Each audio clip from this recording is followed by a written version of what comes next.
অজয় বর্মা, শ্যামল কুমার দে, আশিস ভৌমিক, শ্রদ্ধা ডালিয়া দাস, সানি দেব। সার্কিটা গেছে, সমস্ত সার্কিটা গেছে।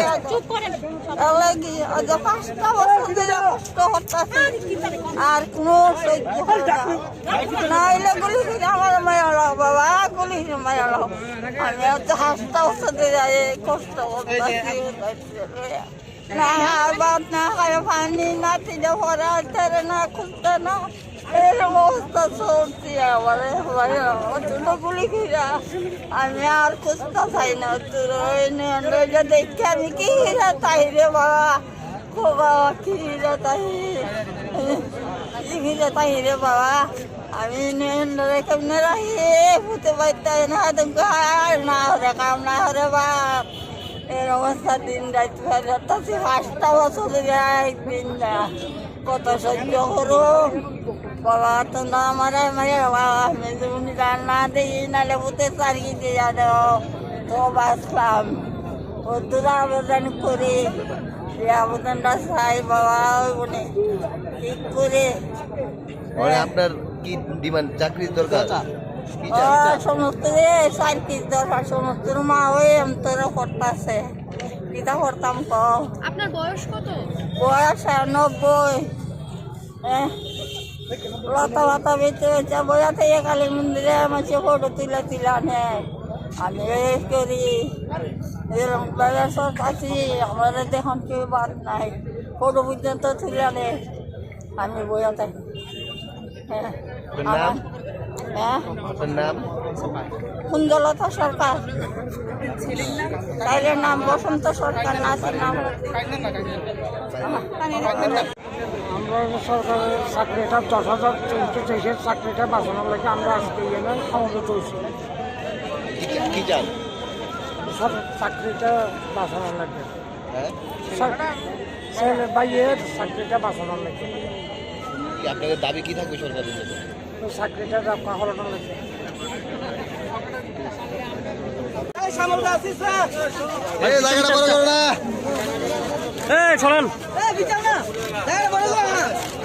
আমাদের র্যালি প্রসেশন শুরু হয়ে রবীন্দ্র ভবন থেকে বিদুরকন্যা কর্নেলতমণি উত্তর গেট অধিকারের জন্য আজকের শেষ দিন। আমরা সবাই নির্বাচনের আগে আমরা আমাদের পেটের লড়াই, ভাতের লড়াইয়ের শেষ লড়াইয়ে আমরা সামিল হওয়ার জন্য রাজ্যের সমস্ত শিক্ষক শিক্ষিকাদের আহ্বান করেছি, তারা আসছেন। আমরা আজকে রবীন্দ্র ভবনের সামনে থেকে আমরা মহাকরণের উদ্দেশ্যে রওনা দেব। আপনারা জানেন যে আমাদের রাজ্যের একজন মাননীয় মন্ত্রী মারা গেছেন, ওনার জন্য রাষ্ট্রীয় শোক 3 দিনের পালন করা হচ্ছে। তার মধ্যে গতকাল সরকারি স্কুল, কলেজ, অফিস, আদালত সমস্ত বন্ধ ছিল, রাজ্যে ছুটি ঘোষণা করা হয়েছিল। তো আজকে সব স্কুল, কলেজ, অফিস, আদালত সব খোলা, সরকারি কাজকর্ম চলছে। সেক্ষেত্রে আমরা আজকে যেহেতু মহাকরণের সমস্ত কাজকর্ম চলছে সরকারিভাবে, সেহেতু আমরা আমাদের পেটের খিদে, আমাদের চাকরির আজকে 35 মাস আমরা বেতনহীন, রোজগারহীন, আমাদের পরিবারগুলো ধ্বংসের মুখে, অন্ধকারে। 149 জন এই পর্যন্ত আমাদের শিক্ষক শিক্ষিকা মারা গেছেন, কেউ ট্রেনে ঝাঁপ দিয়ে মারা গেছেন, আত্মহত্যা করেছেন, কেউ ফাঁসিতে মারা গেছেন, কেউ চিকিৎসার অভাবে মারা গেছেন, বিনা চিকিৎসায় মারা গেছেন, কেউ হার্ট অ্যাটাক করে মারা গেছেন। এইভাবে আমাদের 149 জন শিক্ষক শিক্ষিকা মারা গেছেন। তাদের প্রতি দায়িত্ব এই সরকারের, তাদের পরিবারেও একটি ডাইন হার্নেসে চাকরি প্রদান করতে হবে সরকারের কাছে। এটাও আমাদের একটা দাবি, এবং আমরা যারা জীবিত আছি ওনাদের প্রতিশ্রুতি অনুযায়ী পরপর 2 জন মুখ্যমন্ত্রী মাননীয় বিপ্লব কুমার দেব বলেছিলেন 2020 তেসরা অক্টোবর যে 2-1 মাসের মধ্যে আমাদের চাকরির স্থায়ী ব্যবস্থা করবেন, কিন্তু এখন পর্যন্ত কোনো স্থায়ী ব্যবস্থা হয়নি, কোনো সুরাহা হয়নি। আজকে আমাদের মাননীয় মুখ্যমন্ত্রী, বর্তমান মুখ্যমন্ত্রী ডক্টর মানিক সাহা মহোদয়, তিনিও একটা সংগঠনের সভাতে গিয়ে বলেছিলেন যে একটা ছোট ছিদ্র বেঁধে আমাদেরকে চাকরির ব্যবস্থা করবেন, আইনিভাবে ব্যবস্থা করবেন। আমরা গত 26শে সেপ্টেম্বর বিধানসভা অভিযান করেছিলাম, তারপর 28শে সেপ্টেম্বর উনি দেখা করেছিলেন, উনি বলেছেন আইনজ্ঞদের সঙ্গে কথা বলবেন আইন বিষয়ে কিভাবে আমাদের বাঁচানো যায়।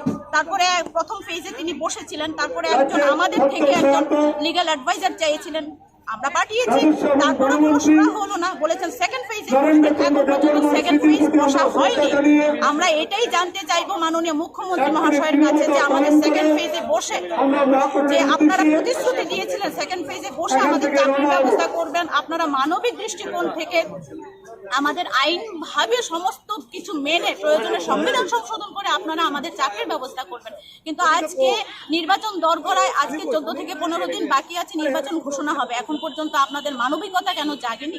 এখন পর্যন্ত আপনারা যে ইতিবাচক সিদ্ধান্ত নেওয়ার কথা ছিল, সেকেন্ড ফেজে বসার কথা ছিল, আইনজ্ঞদের নিয়ে আমাদের চাকরি ফিরিয়ে দেবেন, সেটার কি হলো সেটাই জানতে আমরা সপরিবার পালন করবে বলে আমরা তো আশা করে অলরেডি 5 বছর কাটিয়ে ফেলেছি, আবার ইলেকশন ঘোষণার সময় হয়ে গেছে। দেখুন সরকার, তুমি তোমার প্রতিশ্রুতি পালন করো, সেই কথাটা তো ওনারা বলে এসেছিলেন আমাদের চাকরি ফিরিয়ে দেবেন এবং সেটার জন্য ওনারা আইন সংশোধন করেও প্রয়োজনে করবেন। কিন্তু লাস্ট অব্দি কি হলো, এখন অব্দি আমরা অপেক্ষা করেই আছি। আগের মুখ্যমন্ত্রী আমাদের প্রতিনিধিগুলো নিয়ে দেখা করে কথা বলেছিলেন যে ইমিডিয়েট সলিউশন করবেন, হলো না। পরে যিনি এখন মুখ্যমন্ত্রী রয়েছেন উনিও বলেছেন যে মানে আইন নিয়ে কথা বলেছেন, তারপরেও দেখা গেল এখন পর্যন্ত কোনো সমস্যার সমাধান নেই। আর মাত্র কদিন আছে বাকি ঘোষণা হওয়ার ইলেকশন, তা আমরা এখনো তো মানে গণতান্ত্রিক পদ্ধতিতে আমরা আমাদের কথাগুলো বলে আসছি, আমরা আমাদের অধিকার ফিরিয়ে দেওয়ার কথা বলছি, আমাদের চাকরি ফিরিয়ে দেওয়ার কথা বলছি।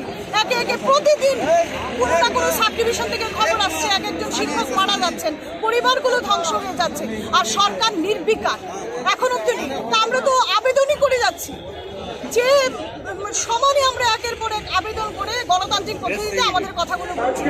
আজকে আমাদের শেষ লড়াই, আজকে আমরা সমস্ত 10,323 সবাই রাস্তায় নেমেছি, পরিবার সমেত রাস্তায় নেমেছি। আমাদের আজকে আমরা ঘরমুখী হব না, আমরা চাইছি, আমরা জানি আজকে ক্যাবিনেট আছে, মানে আজকের মধ্যে যদি কোনো সিদ্ধান্ত না হয় তাহলে আর কবে নেবেন? আছে আর 10 থেকে 15 দিন আপনাদের মানে ইলেকশন ঘোষণা হওয়ার। আমরা যতদূর জানি মিডিয়ার দৌলতে বা সরকারি সিদ্ধান্ত অনুযায়ী যেটা শুনেছি, তাহলে তো সময় নেই, তার মধ্যে কিছু ঘোষণা করুন। আমরা আজকে ঘরমুখী হচ্ছি না, আমরা কোনো আপনাদের মুখ থেকে ফাইনাল কথা শুনতে চাচ্ছি। বাস আর ঘুমাকে আর চলছে না, ঘুমাকে করে করে হয়ে গেছে 5 বছর, আর হচ্ছে না। এটাই আমাদের কথা। শেষ ক্যাবিনেট আমরা চাই, আমরা যেহেতু এখানে আজকে আপনারা জানেন গোটা রাজ্যে যে শোক পালন করা হচ্ছে 3 দিনে, আমরা শোকাহত দিনও ওনাকে শ্রদ্ধা জানিয়ে কিছু করার নেই। আমাদের শিক্ষকরা এক এক করে মারা যাচ্ছে, 149 জন, আমরাও শোকাহত। কতটুকু বেদনা হলে আমরা আজকে শোকাহত দিনে এই মহাকরণের রাজ্যে মাননীয় মুখ্যমন্ত্রীর কাছে যাচ্ছি, উনি আমাদের বিষয়ে কী চিন্তাভাবনা নিয়েছেন। উনি আমরা লক্ষ্য করেছি গত মাসের 22 তারিখ উনি এক্সপার্ট লয়ারদের সঙ্গে ফার্স্ট পেজের মিটিং করেছে, সেকেন্ড পেজের মিটিং এখনও করতে পারেনি। তাহলে স্বাভাবিকভাবেই আমাদের মনে একটা অসন্তোষের সৃষ্টি হয়েছে। তাই আমরা সিদ্ধান্ত নিয়েছি ওনাকে শ্রদ্ধা জানিয়ে, রাজ্যের রাজস্ব এবং বনমন্ত্রী এনসি দেববর্মাকে শ্রদ্ধা জানিয়ে আমরা আজকে মহাকরণে যাব। আমরা চাই আজকে যে ক্যাবিনেট, সেই ক্যাবিনেটের সিদ্ধান্ত আমাদেরকে বিদ্যালয়মুখী করা হোক, তার জন্য আজকে আমরা সমবেত হয়েছি। আচ্ছা, এই নিয়ে কতবার আপনারা মহাকরণ অভিযান করতে গেছেন? আমরা প্রায় 4 থেকে 5 বার মহাকরণে গিয়েছি, শুধু একমাত্র আশার বাণী আমাদের কপালে জুটল। বাস্তবে আমরা দেখেছি প্রাক্তন মুখ্যমন্ত্রী বিপ্লব কুমার দেব উনিও আমাদেরকে আশ্বস্ত করেছিলেন 2 মাসের মধ্যে আমাদেরকে বিদ্যালয়মুখী করবেন, কিন্তু বাস্তবে কিছুই লক্ষ্য করা গেল না। এখনও যিনি বর্তমান মুখ্যমন্ত্রী উনি আমাদেরকে আশ্বস্ত করেছিলেন যদি কোনো স্কোপ থাকে আইন বিষয়ে উনি আমাদেরকে বিদ্যালয়মুখী করবেন। কোথায় করবেন? নির্বাচনের দোরগোড়ায় আর 1 সপ্তাহখানেক বাকি আছে, নির্বাচন ঘোষণা হয়ে যাবে। তাই আমরা আর পারছি না, সত্যিই আমরা শোকাহত এবং মর্মাহত। গত 2 দিনে আমাদের 2 জন শিক্ষক প্রয়াত হয়েছেন, কি অল্প বয়সে। এই মৃত্যুর বয়স তাদের 37, 38, 40, একমাত্র একটাই, কীভাবে সংসার প্রতিপালন করবেন? সরকার প্রতিশ্রুতি দিয়েছিল 2018 বিধানসভা নির্বাচনের প্রাক মুহূর্তে। শুধু যিনি মুখ্যমন্ত্রী আছেন উনিই না, ভারতবর্ষের তৎকালীন হোম মিনিস্টার, তৎকালীন ফিনান্স মিনিস্টার অরুণ জেটলি সাহেব, তারাও মেনুবেষ্টুতে রেখেছিল ক্ষমতায় আসলে আমরা এই 10,323কে আইন সংশোধন করে তাদেরকে বিদ্যালয়মুখী করব। কোথায়? নির্বাচন এসে গেছে, সরকারে এসছে 58 মাস হয়েছে, কি পেলাম? 149 জন আমাদের ছেড়ে না ফেরার দেশের প্রেসিডেন্ট। এটাই কি আমাদের কপালে ছিল? আচ্ছা, নির্বাচনের প্রাক্কালে যদি তার সুরাহা না হয় তবে আপনাদের কি পদক্ষেপ? তারপরে আমাদের সাংগঠনিক একভাবে বসে আমরা সিদ্ধান্ত নেব, যারা আমাদেরকে বিদ্যালয়মুখী করবে তাদের পাশে দাঁড়াবো। এটাই তো সত্য। যারা আমাদের পাশে, আমাদের বিদ্যালয়মুখী করবে তাদের পাশে আমরা থাকবো। নির্বাচনের প্রাক্কালে কোনো রকম প্রতিশ্রুতি না পেয়েছেন? না, আর আমাদের শিক্ষকরা আর এই প্রলোভনে পা দেবে না। 2018 প্রলোভনে পা দিয়েছিল, তারা বলেছিল আমাদেরকে সংশোধন করে বিদ্যালয়মুখী করব। কোথায়? এক এক করে 149 জনকে আমরা হারিয়েছি। এটাই কি প্রতিশ্রুতি? আমরা জানি মিশন ডকুমেন্টে যেটা লেখা থাকে সেটাই প্রতিশ্রুতি এবং সেটাকেই ইমপ্লিমেন্ট করতে হয়। কোথায় ইমপ্লিমেন্ট? তাহলে আজকে আপনি বলুন না, আজকে সুখবর দিনে আমরা বেরিয়েছি, গোটা রাজ্যের চাকরিচ্যুত অবৈধভাবে ছাঁটাই কিন্তু শিক্ষকরা আজকে সমবেত হয়েছে। আমরা রাজ্য সরকারের যে শোক সেটাকে মান্যতা দিয়ে ওনার প্রতি শ্রদ্ধা জানিয়ে মহাকরণে যাব। মুখ্যমন্ত্রী কি চিন্তা ভাবনা করেছেন আমাদের বিষয়ে সেটা জানার জন্য আজকে সবাই সমবেত। আজকের এই অভিযানে কতজন শিক্ষক শিক্ষিকারা? হাজার হাজার শিক্ষক, শুধু শিক্ষকরা না, আমাদের অভিভাবকরা দেখবেন 90 ঊর্ধ্বে আমাদের এক সহকর্মীর মা ছেলে চাকরিটা ফিরিয়ে দেওয়ার জন্য প্ল্যাকার্ড নিয়ে রাস্তায় হাঁটবে। ছোট ছোট শিশুরা আসছে, ক্ষুধার্ত অবস্থায় আছে তারা, 36 মাস ধরে বেতন নেই। কি অবস্থা! এই শিক্ষকগুলি যে মারা গেছে তারা একমাত্র এই অর্থনৈতিক অনটন এতটাই, উইদাউট ট্রিটমেন্টে মারা গেছে। 8 থেকে 10 জন শিক্ষক শিক্ষিকা সুইসাইডের রাস্তা বেছে নিয়েছে, রেলের তলায় ঝাঁপ দিয়ে আত্মহত্যা করেছে। কি অপরাধ ছিল?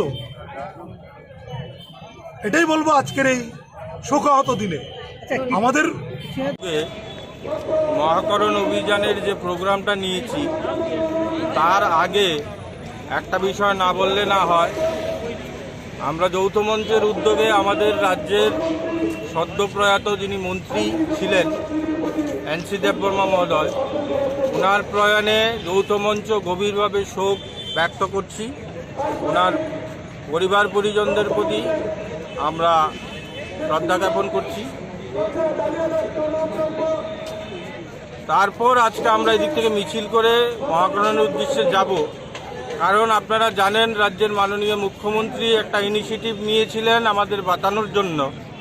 প্রথম ফেজের মিটিংটা উনি করেছেন, উনিই বলেছিলেন যে সেকেন্ড ফেজের মিটিং করে একটা সিদ্ধান্তে আসবেন, কিন্তু তারপরে আমরা দীর্ঘদিন ওয়েট করি, প্রায় 1.5 মাস অতিক্রান্ত হয়ে গেছে, এখন অবধি আমরা জানতে পারছি না আমাদের বিষয়ে উনি কী সিদ্ধান্ত নিয়েছেন বা নেবেন। এরই মধ্যে আপনারা জানেন আমাদের রাজ্যের যে বিধানসভা ইলেকশন তা ঘোষণা হতে যাচ্ছে। ইলেকশন ঘোষণা হলে পরে আর এই সমস্যার সমাধান হচ্ছে না। সেই কারণে আমরা আজকের এই রাষ্ট্রীয় শোকের মধ্যেও ওনাকে শ্রদ্ধাঞ্জলি দিয়ে আমরা এই মিছিল বের করতে যাচ্ছি এবং রাজ্যের মাননীয় মুখ্যমন্ত্রী আমাদের প্রতিনিধিদের সঙ্গে একটু দেখা করার সময় দেবে এই আশা নিয়েই যাচ্ছি এবং আমাদের যে এই জ্বলন্ত সমস্যা, এই সমস্যাটার সমাধান উনি করতে পারবেন এই আশা রেখেই যাচ্ছি।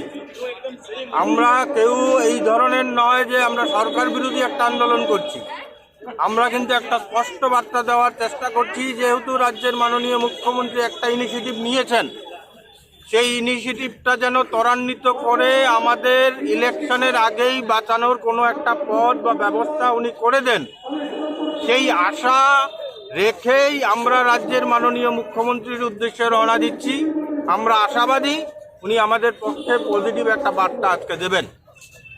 ধন্যবাদ। এইটুকুনি আশা নিয়ে আমরা যাচ্ছি।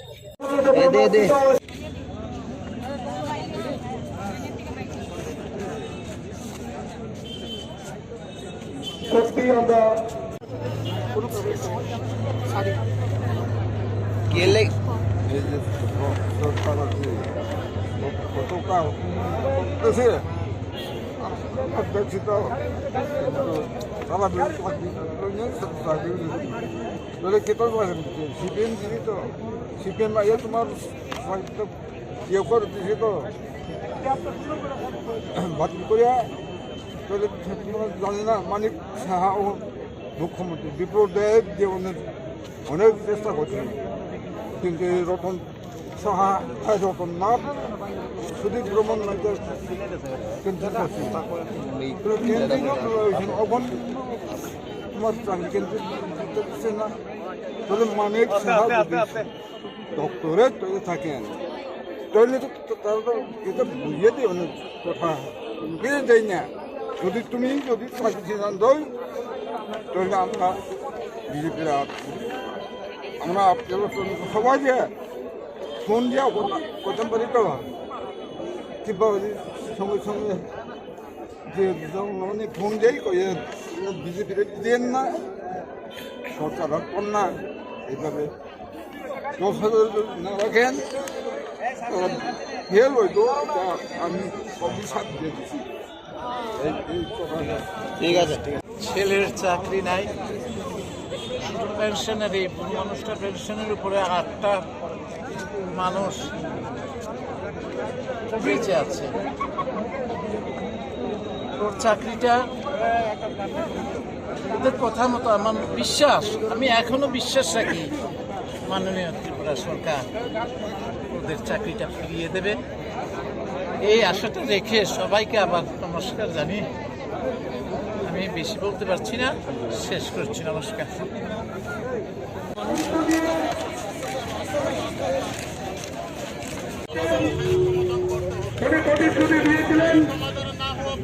আমাদের আন্দোলন চলছে।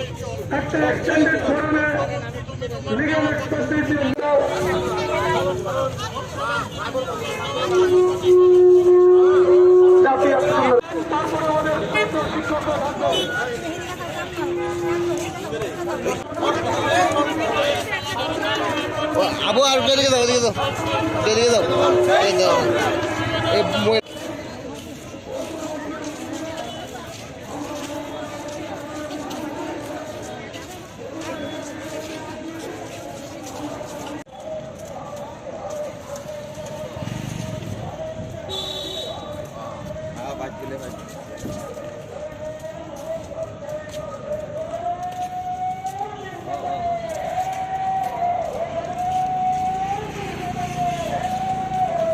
এই লড়াই আমাদের জিতার লড়াই, এই লড়াই আমরা দাবি পূরণের লড়াই, এই লড়াই আমরা জিতবই এবং আমরা দাবি পূরণ করেই ছাড়বো।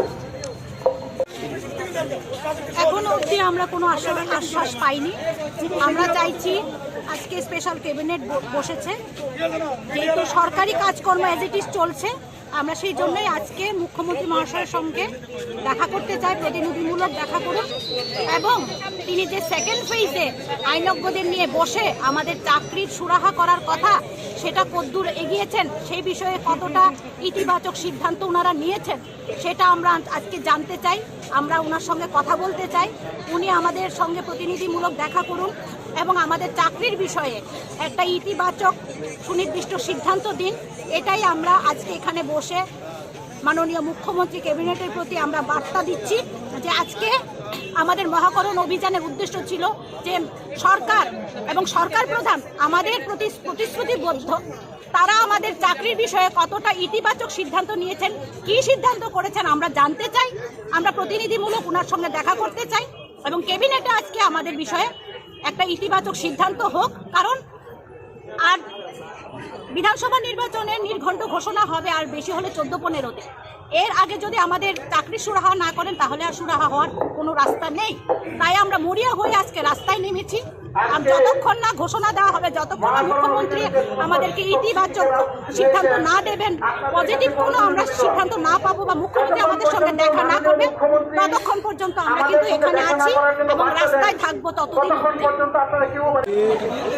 जों महाकरण अभियान मा थाइमानि जोंनि पूर्व घोषित सिद्धांत कारण 10,323 स्थायी समाधान खायना होनाय राज्यनि माननीय मुख्यमंत्री डॉक्टर मानिक साहा एक्सटेंडेड फोरामाव कक सालायै आइन एक्सपार्ट आबारबाय कक सालायै 10,323 स्थायी समाधान खायनाय तामखे खायनो नांनाय ब आइन एक्सपार्ट दबाय कक सालायनो खायना हमनि ब फर्स्ट फेज मीटिंग खालायका महाकरणनि कन्फारेन्स हल आदिनो राज्यनि प्राक्तन विचारपति ए.बी. पाल এবং তিনি 10,323 পক্ষে एस.सी. सिन्हा आठ बिनोमा लाइखा क्या बाद इन मीटिंग पाशुदी मालिया सेकेंड फेज मीटिंग खाइनो राज्यनि माननीय मुख्यमंत्री कक लेखा जे 10,323 समस्यानि समाधान खायनाय होनो কিয়াবা তিনিকসাক পর্যন্ত রাজ্যনি মাননীয় মুখ্যমন্ত্রী যিনি সেকেন্ড ফেজ যে মিটিং খাইনা মানে আবো খাইয়াকে আবো সাইমানানি মুসলিম আছেন তিনি মহাকরণ অভিযান মা খাইকা কিয়াবা রাজ্যনি সিনিয়র খরচা মন্ত্রী এনসি বর্মা থৈ রাজ্যনি 3 দিননি শোক দিবস চলি তংলা শুনেছেন যেহেতু পূর্ব ঘোষিত সিদ্ধান্ত যে তিনি মা খাইকা তামনি হিমবা রাজ্য সরকারনি সময় বা আয়ু তাই 8 থেকে 10 দিন কেন রাজ্য ইলেকশন ঘোষণা নাই जों साइमानो इलेक्शन घोषणा थांखे राज्य सरकार खाना हमको किच्छु खाइमानला आबादिनो राज्य सरकार जों कई बছর साइमानना बादे তিনি মহাকর্ম অভিযান মা খাইকা এবং তিনি বিভিন্ন রাজ্যনি মাননীয় মুখ্যমন্ত্রী সরকারি কাম অবস্থান 10,323 সম্পর্কে ক্লিয়ার খাইতো যদি ক্লিয়ার খাইয়াকে নরক যতন সাইমানো যে 10,323 বাই রাজ্যনি প্রায় 1 লক্ষ ভোটার জড়িত করে 1 লক্ষ ভোটার রাজ্যনি জয় পরাজয় রাজনীতির জন্য কিন্তু ক্ষমতা নিয়ে একটা নির্ণয় খাইমানো সাইমানো স্টাম্প নিয়ে কোনো তঙ্গই ভারতের স্টাম্পিং খাইলে না 10,323 সাইমানো যদি সিনি সমস্যা কোনো সমাধান খাইয়া আনকায় जों सिनि सिद्धांत चलना हरनाय राज्य सरकार बिनि कंक्रीट डिसीजन ना हारतो जे 10,323 नि समाधान खाइगे खाइया शुधु पगनार खाइकांगला कारण बीजेपी नि खरचर नेता बर्तमान आसामनि मुख्यमंत्री हिमंत बिश्व शर्मा खाना 2018 साल साइबला खामानि दङ 10,323 नि समाधान যদি বিজেপি আইপিএফ জোট সরকার ক্ষমতাও খাই আনতে অবিনি যে কগমন আবনো घुमा के सालाना तब समय फाइका हम लोग भी सालाएगा घुमा के अगर नहीं करेगा तो अभी भी याद है আইন ভোটের সঙ্গে এবং আরও উপরে যদি প্রয়োজন হয় তাদের সঙ্গে আলোচনা করে 10,323-এর স্থায়ী সমাধান কিভাবে করতে হয় রাজ্য সরকার সেই সিদ্ধান্তটা নেবে কিন্তু উনি ফার্স্ট ফেজ মিটিং করার পর প্রায় 1.5 মাস হয়ে গেল এখনো পর্যন্ত রাজ্যের মুখ্যমন্ত্রীর অফিস থেকে বা রাজ্য সরকারের তরফ থেকে কি সিদ্ধান্ত নেওয়া হয়েছে আমরা জানি না সেজন্য আমরা আজকের দিনটাকে সিদ্ধান্ত নিয়েছিলাম যেহেতু রাজ্যে আর কিছুদিন পরে নির্বাচন নির্গন্ত ঘোষণা হবে তার আগেই যাতে রাজ্য সরকার আমাদের 10,323 সম্পর্কে যাতে কংক্রিট ডিসিশন নেন তার জন্য আজকে আমরা মহাকরণ অভিযান ঘোষণা করেছি সেই মোতাবেক আমরা আজকে রবীন্দ্র ভবন থেকে মহাকরণের উদ্দেশ্যে রওনা দিয়েছি কিন্তু পুলিশ এখানে ব্রিগেড দিয়েছে আমরা পূর্বেই ঘোষণা করেছিলাম যে আমাদের আজকের দিনের যে মিছিলটা হবে সেটা সম্পূর্ণ শান্তিপূর্ণ এবং গণতান্ত্রিক পদ্ধতিতে হবে যেহেতু রাজ্যের মাননীয় মুখ্যমন্ত্রী কথা দিয়েছিল উনি আইনজ্ঞদের সঙ্গে সেকেন্ড ফেজ মিটিং করেই উনি সিদ্ধান্ত নেবেন যেটা আজকে ক্যাবিনেট এই ক্যাবিনেটেই রাজ্য সরকার একটা সিদ্ধান্ত নেয় কারণ ওনারা গত 18 বিধানসভা নির্বাচনের আগে তাদের নির্বাচনের যে ভিশন ডকুমেন্ট সেখানে কমিটমেন্ট তারা রেখেছিল যে যদি তারা ক্ষমতায় আসতে পারে তারা 10,323-এর সমাধান করবে কিন্তু আর তো বেশি দিন নেই এই রাজ্য সরকারের শাসনকাল আর খুব যদি বেশি হয় 8 থেকে 10 দিন তারপরে কিন্তু এই সরকার কিছু আর করতে পারবে না সেটা আমরাও জানি রাজ্যবাসীও জানে তার জন্য আমরা আজকের দিনটাকে রাজ্য সরকারের কাছে সিদ্ধান্ত নেওয়ার জন্য একটা আবেদন রেখেছি কিন্তু যদি রাজ্য সরকার সেটা না করে কিন্তু বিজেপির আর এক নেতা বর্তমান আসামের মুখ্যমন্ত্রী হিমন্ত বিশ্ব শর্মা উনি 2018 সনে কথা দিয়েছিল যদি 10,323-এর কোনো স্থায়ী সমাধান না করে বিজেপি আইপিএফ জোট সরকার রাজ্যের ক্ষমতায় অধিষ্ঠিত হওয়ার পর তাহলে ওনার যে কথাটা ঘুমাকে সালানা উনি কিন্তু বলেছিলেন আর 10 দিন পরে কি আমরা ঘুমাকে সালাবো না ওনারা ওনাদের যে কথা রেখেছিল সেটা তারা পালন করবে সেটাই আমাদের আজকে আবেদন রাজ্য সরকারের কাছে আচ্ছা আপনার এই ব্যারিকেড ভাঙার পুলিশ প্রশাসন এমন কিছুই বলেনি আমরা তো মহাকরণ অভিযান আগে থেকেই ঘোষণা দিয়েছিলাম যে আজকে আমরা গণতান্ত্রিক পদ্ধতিতে মহাকরণ অভিযানে যাব মাননীয় মুখ্যমন্ত্রীর কাছ থেকে আমরা জানতে চাইবো উনি কি সিদ্ধান্ত নিয়েছেন কারণ গত ফেজে উনি যে ডেকেছিলেন প্রতিনিধি এবং আইনজ্ঞদের ডেকেছিলেন তারপরে উনি বলেছিলেন দ্বিতীয় ফেজে যা সিদ্ধান্ত নিয়ে আমাদের জানান কিন্তু আমরা আজকে অব্দি কোনো রকমের সিদ্ধান্ত কিছুই জানতে পারিনি আমরা জানি আর অল্প কদিন মাত্র ইলেকশনের বাকি ইলেকশন ডিক্লেয়ার করার সময় এসে গেছে তো 5 বছর ধরেই তো আমরা অপেক্ষা করছি এই সরকার তারা অলরেডি 5 বছর হয়ে আসছে। আপনারা আসার আগে এই সরকার, বর্তমান যে সরকার, ওনারা প্রতিশ্রুতি দিয়েছিলেন এবং সেটা লিখিতভাবে প্রতিশ্রুতি দিয়েছিলেন যে প্রয়োজনে ওনারা আইন সংশোধন করে ওনারা আমাদের একটা সমস্যার সমাধান করবে মানবিক দৃষ্টিভঙ্গি নিয়ে। কিন্তু আমরা যতবার দেখছি আমাদের বলারই কথা ছিল না, কারণ ওনারা সবসময় বলে থাকেন সবকা সাথ সবকা বিকাশ। তো কোথায় বিকাশ? আমরা তো ত্রিপুরারই নাগরিক, আমাদের বয়স্ক মা বাবা মাসিরা নিয়ে আজকে রাস্তা দাঁড়াতে হচ্ছে, বাচ্চাদের নিয়ে আজকে রাস্তা দাঁড়াতে হচ্ছে, আপনাদের বলতে হচ্ছে। আপনারা নাকি সবকিছু এমনি জেনে যান, সবকিছু আপনাদের নলেজে আছে, ঘরে ঘরে আইন, আপনারা বলেন সুশাসন। এই সুশাসনের নমুনা হিসাবে আমরা ত্রিপুরার নাগরিক, যে নাকি 10 বছর 7 বছর শিক্ষকতা করেছে, সে আজকে মহাকরণের অভিযান পূর্ব ঘোষণা অনুযায়ী আমাদের বলে রাস্তায় বসতে হয়। তাও আপনাদের মহাকরণের খুব কাছাকাছি, খুব বেশি দূরে নয়। আপনারা কি করছেন? প্রশাসন আপনাদের হাতে আছে, সেন্ট্রাল ফোর্স আপনাদের তো আবার ডবল ইঞ্জিন। আপনারা বলেন আপনাদের কোনো অসুবিধা নেই, ডবল ইঞ্জিন আছে আপনাদের। তারপরেও ত্রিপুরার নাগরিক হিসেবে সাধারণ 10 বছর 7 বছর শিক্ষকতা করার পরেও আমাদের রাস্তায় দাঁড়িয়ে আজকে বলতে হচ্ছে যে সরকার দেখুন, আমরা লিখে একটা কথা বলছি, তুমি প্রতিশ্রুতি দিয়েছো, প্রতিশ্রুতিটা পালন করো। এই একই কথা আমরা বলছি বারবার। একে একে করে সুইসাইড করেছেন আমাদের শিক্ষকরা, কেউ বিষ করে আত্মহত্যা করেছেন, কেউ ট্রেনে ঝাঁপ দিয়েছেন। আমাদের প্রেস মিডিয়া ভাই বন্ধুরা, আপনারা সবসময় আমাদের সঙ্গে থাকেন এবং আমরা জানি আমাদের রাজ্যের যে নাগরিক, যাদেরকে প্রথম যুবকদের সঙ্গে বিভ্রান্ত করার চেষ্টা করেছেন যে 10,323-কে একটা অন্য মনে হচ্ছে আমরা কোনো অন্য গ্রহ থেকে এসেছি, আমরা এই রাজ্যের নাগরিক নই, এইভাবে বোঝানোর চেষ্টা করেছেন। কিন্তু আমরা জানি সাধারণ মানুষ আমাদের সঙ্গে রয়েছেন, কারণ সাধারণ পরিবার থেকেই তো আমরা সবাই উঠে এসেছি। তার ফলস্বরূপ আজকে আমাদের রাস্তায় বসতে হচ্ছে। তা আমরা আজকে আগে ভাগেই আমরা পূর্ব ঘোষণা অনুযায়ী সমস্ত 10,323 শিক্ষকরা দাবি করেছি যে আজকে আমরা জানি আজকে ক্যাবিনেট আছে, ক্যাবিনেট একটা সিদ্ধান্ত নিয়ে আমাদের জানান যে আমাদের ব্যাপারে কী সিদ্ধান্ত নিয়েছেন। আমরা আজকে আগেই বলেছি আমরা আজকে ঘরমুখো হচ্ছি না। আমরা প্রশাসন, যেহেতু এখানে আমরা আগে জানি যে যতবারই আমরা বেরিয়েছি ততবারই জল কামান, অলরেডি আপনারা দেখতে পাবেন এখানে জল কামানের ব্যবস্থা রয়েছে, লাঠি পেটা নিয়ে পুলিশ এমনভাবে সেজে গুজে রয়েছে মনে হচ্ছে আমরা কোনো ক্রিমিনাল, আমরা মনে হচ্ছে টেরোরিস্ট, ত্রিপুরা রাজ্যের বাইরে থেকে এসেছি, এমনই আমাদের সঙ্গে আচরণ করছে। আমরা সরাসরি কোনো রকমের, ওনারা যেহেতু ব্যারিকেড করে রেখেছেন, আমরা যাচ্ছি না কোনো ঝামেলা করতে, আমরা বসে গেছি এখানে। আমাদের একটাই কথা, আমরা যে প্রতিশ্রুতি অনুযায়ী আপনারা যে কথা দিয়েছেন সেই কথা অবশ্যই আজকে আমরা শুনতে চাইবো আপনাদের কাছ থেকে। আপনারা কি সিদ্ধান্ত নিয়েছেন, নতুবা 10,330 আমাদের দিয়ে অন্য সুরে কথা বলাবেন না, আমরা বলতে বাধ্য হচ্ছি। আমরা এখান থেকেই অন্যরকম কোনো ঘোষণা দেব আপনাদের।